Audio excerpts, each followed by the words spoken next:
Welcome back to another episode of The Collective Speaks by moi, yours truly. Oh, my socks are dirty. I feel like I can see my socks in here. I don't know. But anyways, welcome back to another episode by me, Tama. I am happy to have you here today. And if you are watching, I appreciate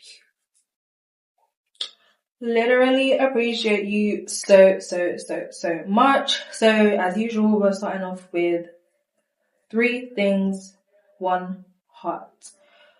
What am I grateful for? I am grateful for peace. I am grateful to just have peace in my life and be able to look at every aspect of my life and be like, yes, I'm happy with this and I'm happy with how it is going. What else am I grateful for? I'm grateful for my friends. I'm very grateful for my friends. Not just my friends, the support I have around me. Not even just in regards to this, in regards to everything.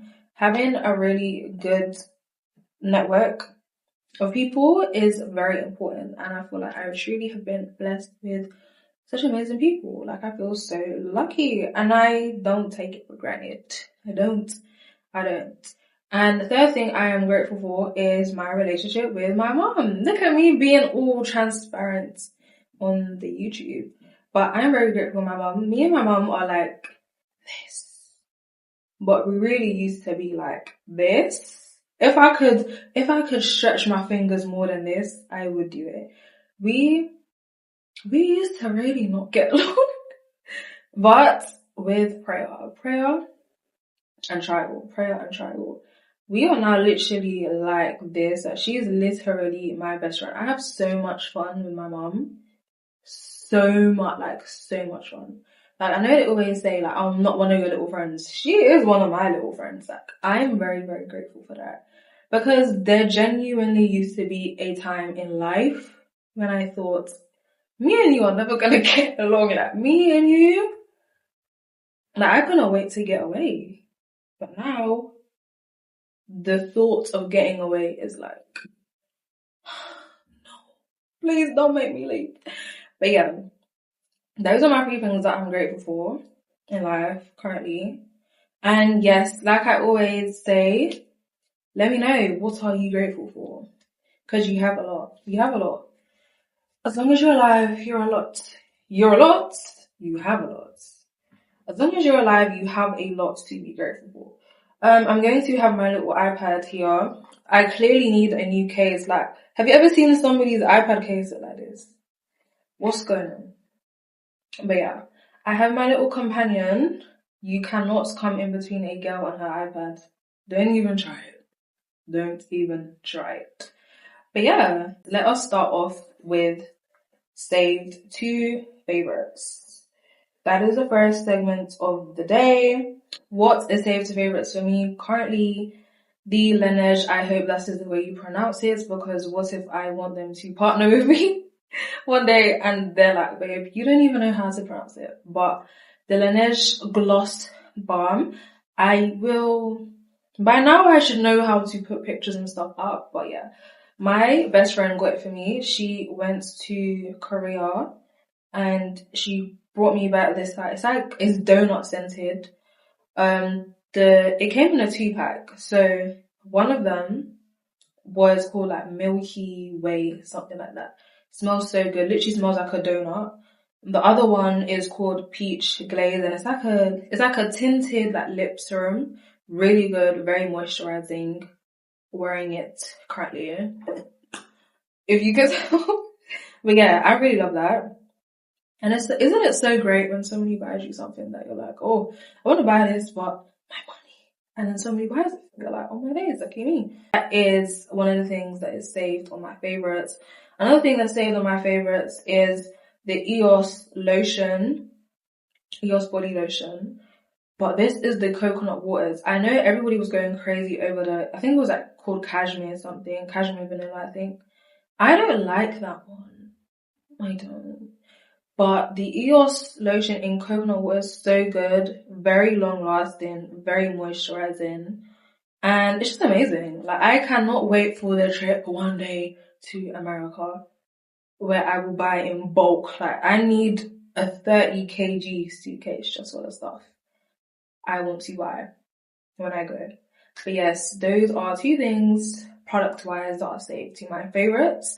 Another thing that is saved to my favorites is the pretty baby like mini docu-series, like documentary, and it's on Disney Plus, and it is about Brooke Shields. So I've always seen Brooke Shields like around, like on, I'm saying around, she's not in Bermondsey. Hey, should I say I'm in Bermondsey? Anyways, I've always seen her like around on social media, but I never actually knew like what she did, because I mean, we are from two different generations, but I always thought she is a very beautiful woman, and I knew that she was an actress, but I didn't really know much about her and about her story.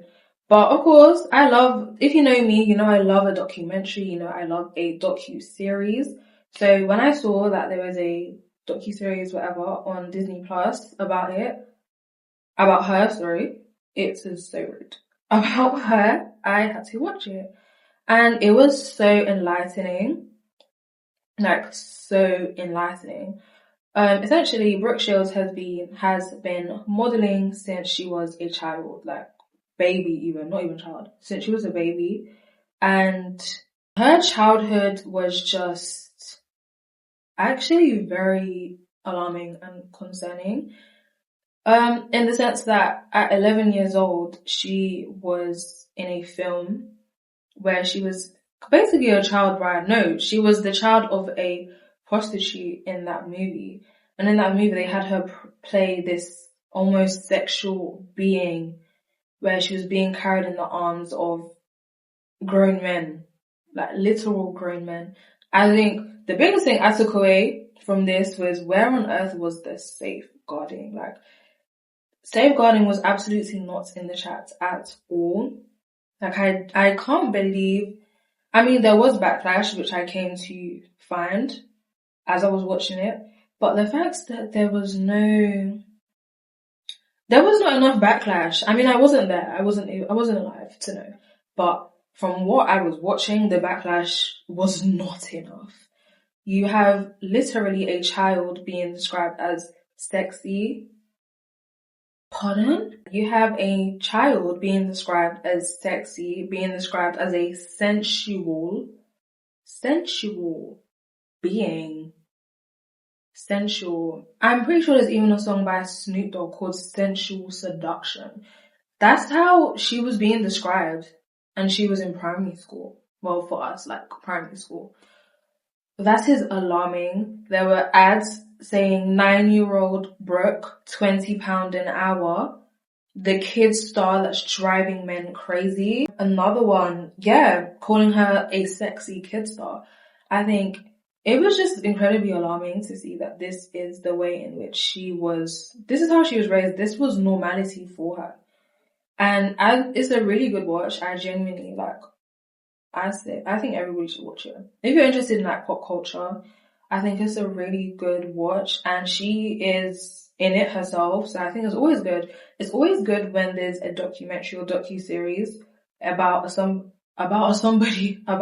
life and they are in it themselves, because then we are getting the narrative from you. And that's what I like. I kind of try to look out for that when I watch things, like people that have actually lived the experience, whatever it is. Like I heard another really good documentary, that's docu-series. Whoa, I need to slow down. Savannah, slow down. A really good docu-series on Disney Plus is about Hurricane Katrina. I feel like that was very well done as well. And I like the fact that it had actual victims, people that lived through Hurricane Katrina and survived it and went through that and struggled and have real life stories. They are there to tell them. I don't know, I just look for that because I think it just gives it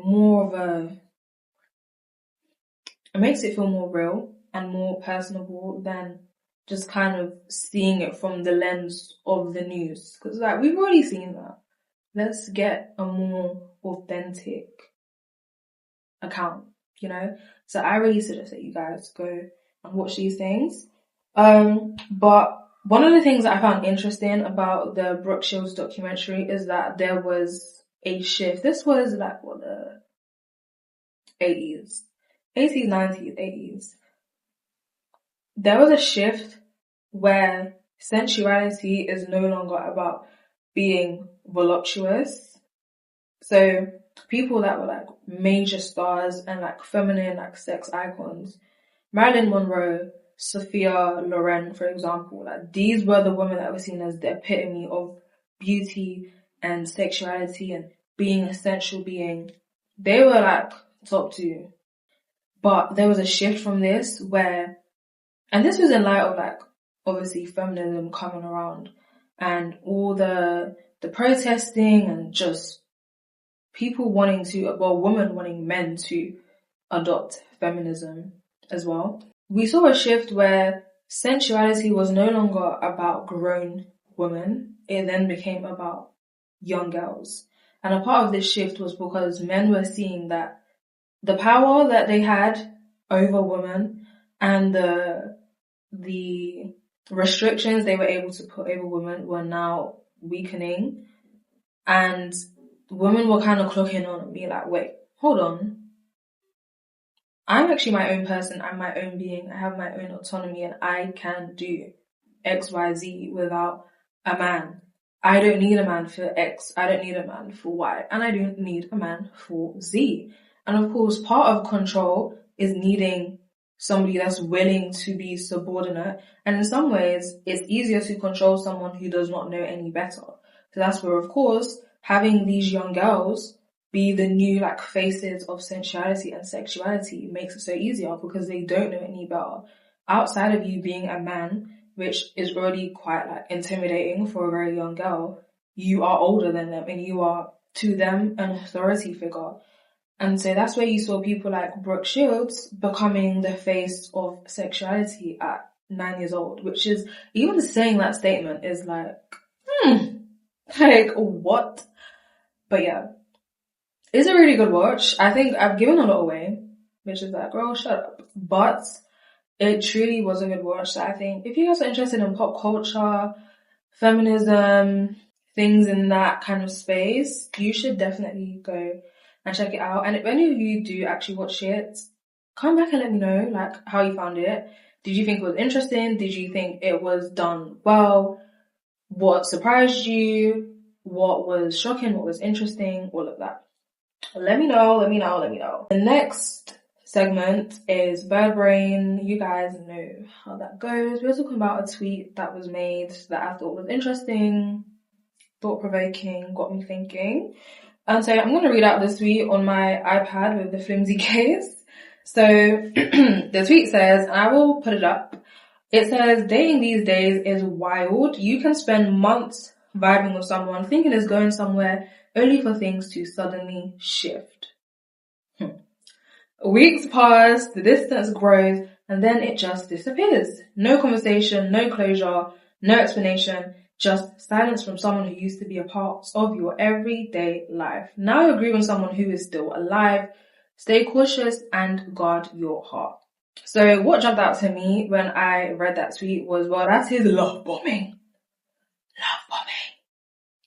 Love bombing. Well, not all in it, like not in its not in its entirety, but I think there's definitely elements of love bombing, and I think it's something that so many people need to be aware of. Because I know, like, girls, I know guys receive it too, but as girls, we sometimes like to tell ourselves, like, well, why would you not be head over heels? It's me. Hello? Why would you not be head over heels about me? If anything, you're not doing enough. But sometimes you need to think, hold on, why is he doing so much when we have only known each other for 2 weeks? And that's where you find things like this, like that intensity.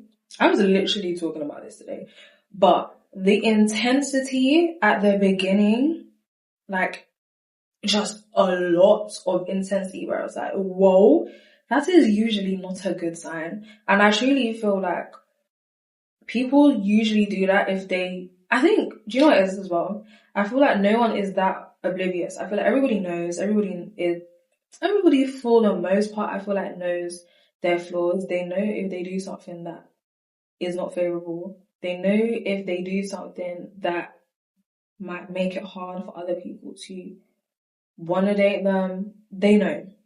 Like, especially if they have enough like dating experience, they know. They fully know. So I feel like a lot of the times people will try to conceal that, and people will try to cover that up by showering you with gifts or showering you with compliments or trying to literally be in your skin, live and breathe you, and tell you everything you want to hear, literally sweep you off your feet, sell you a dream. Because they know, okay, cool, once I do this, I kind of get you where I want you.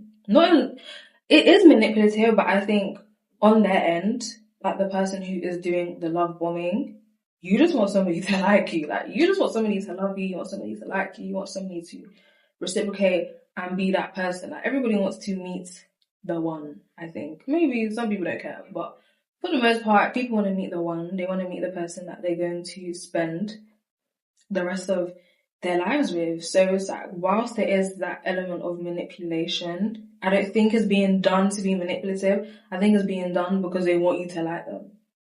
But it is inherently a manipulation tactic.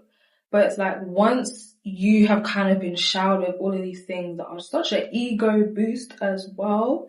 Ego, if I could put that, let's see if my editing will do well. Ego. Big, bold words. Once you get that ego boost, you're like, wow, I like this person. Like, I really like you. But it's like, once that intensity passes, then you find yourself like, oh. And it kind of becomes real for the other person. And you've invested your feelings, and now you're left kind of like, oh, okay. I feel like it has a lot to do with love bombing, to be honest. It genuinely has a lot to do with love bombing. And I think as well, I saw this really good TikTok that said the people that go to therapy are not the ones that truly need it. They are the victims of those who actually need therapy but don't go. And I feel like, what a word. What a word. What a word. Like, I genuinely feel like that is the case.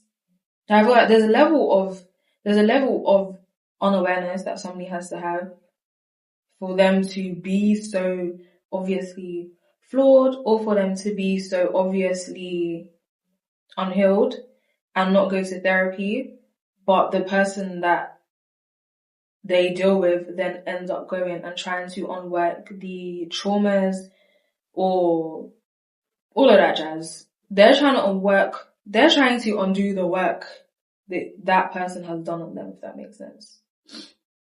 And I think it's just I think people not being healed as well is such a big contributing factor as to why that happens. Why it starts off looking very promising, it starts off looking like it's gonna go somewhere, and then all of a sudden it's hit the flow, gone nowhere. I think for a lot of people, the idea of romance and the idea of love is so like, yes, like it's exciting and you want it, but the actual work that it takes to be in a relationship and to be with someone, you're like, see, that's where a lot of people are like, no, that's where I draw the line. That's right. Like, they're okay with intimacy, they're okay with constant communication, they're okay with dates, they're okay with gifts, they're okay with quality time, and all of that. But when it comes to stuff like communicating,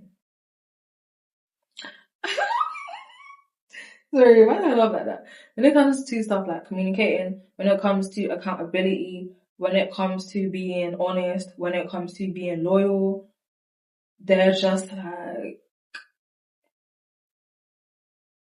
literally back into the curtains. Like, no, that's not for me. So I feel like there's a lot of people that are not healed. A lot of people. And they're just running around. And I truly feel like, as well, I was actually saying the other day, it has such a domino effect on people because, for example, if I date someone and they do me wrong, now I go off and date someone else, but I didn't heal. But I've got all these traumas and all of that jazz from what that person did to me. Now I date somebody else. And now that person now develops all these things from me because he's like, whoa, da da da da da da. And I've had a negative impact on him. And then he dates another girl and then he treats that girl wrong. And then that girl is left confused and not understanding and has built all these like negative traits and behaviors. And it's like, it literally stems from the person that I was dating. But look at how many people it's gone to you. Like, I literally said to my friend, it's almost like a disease. Like, the way it just spreads, like, it just goes around polluting people. So I feel like generally it starts from not being healed. That's the bottom line. Like, even the whole idea of love bombing, it comes from a part of that person that is not healed. And it's like, if you healed, you wouldn't need to love bomb. Cause I think love bombing even has a lot to do with like insecurity. You feel like you have to do all of this, or you feel like you have to go full in the beginning just so that somebody will like you. And that is an insecurity that comes from you not trusting in your character and in yourself, that somebody will like you for you over time. I feel like I should write a book. The next segment is post Yap Clarity. And this is literally about a TikTok that I saw. And the TikTok basically said that SA, let's just say SA, which people should know what that means. It's literally like social media language at this point. But it was literally saying that SA is not always about being forcefully held down. If anything, that's probably the least common form of SA. Like, there's so many other forms of SA that people don't recognize or don't even deem to be SA. I truly feel that coercion is probably the most common. You guys can tell me if you agree, disagree, think, girl, go and read. You don't know what I'm talking about. But I genuinely feel that coercion is the most common form of SA because there are so many situations where a woman will have a sexual encounter with a man and then maybe some years down the line look back and be like, I don't think that was okay. I don't think that was normal. And let me not even just say women, because I really don't want to make it seem as though it is not something that happens to both, because it absolutely is. But yes, a lot of the time people have certain experiences with people. It doesn't even always have to be sexual. It could be something as simple as kissing or any other kind of intimacy. And you look back and you're like, I don't think that was okay because I genuinely did not.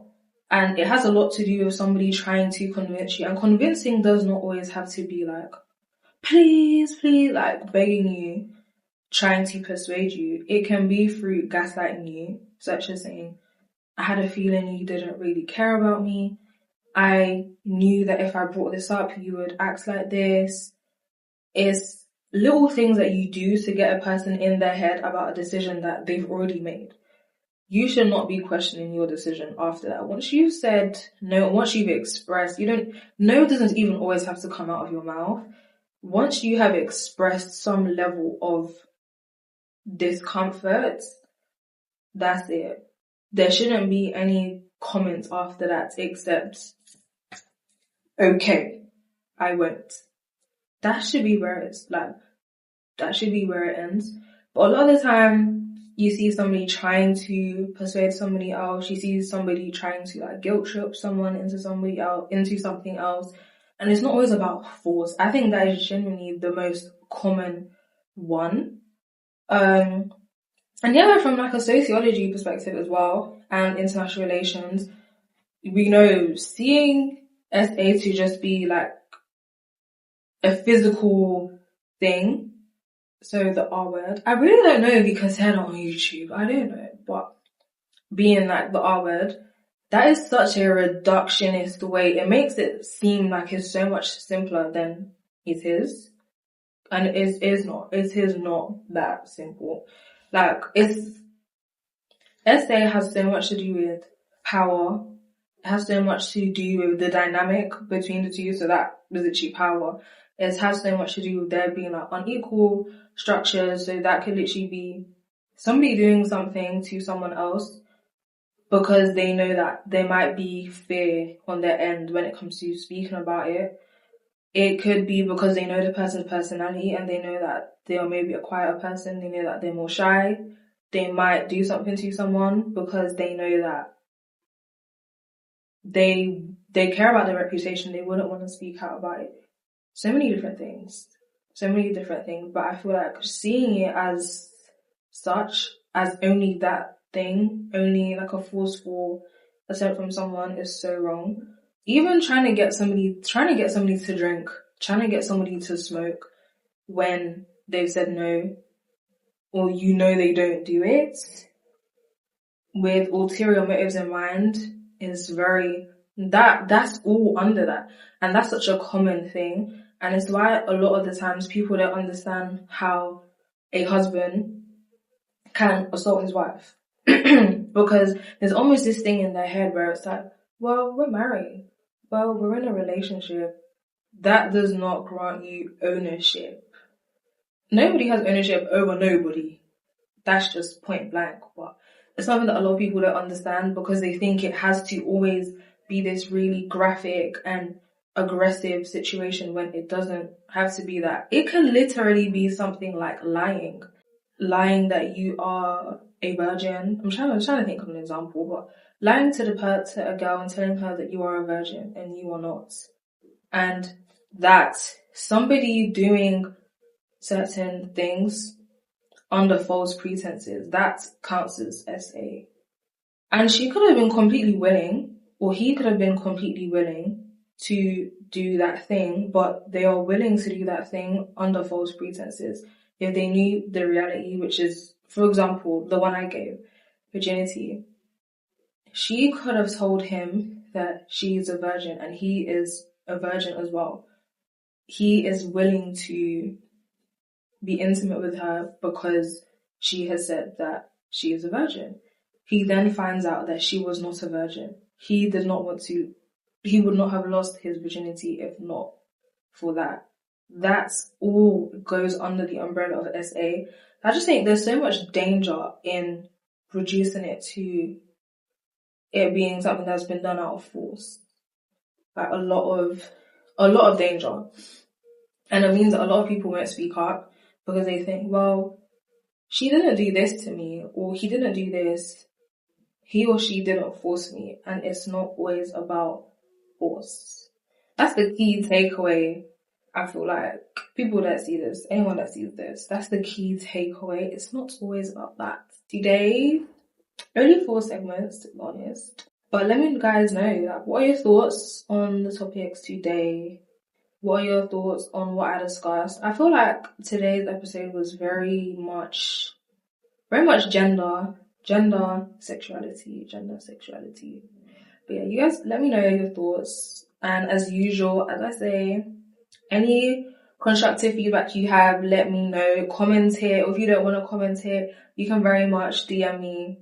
And I would love to hear what you have to say. If you have any suggestions of things I could talk about, you can do the same. You can DM me. You can comment here.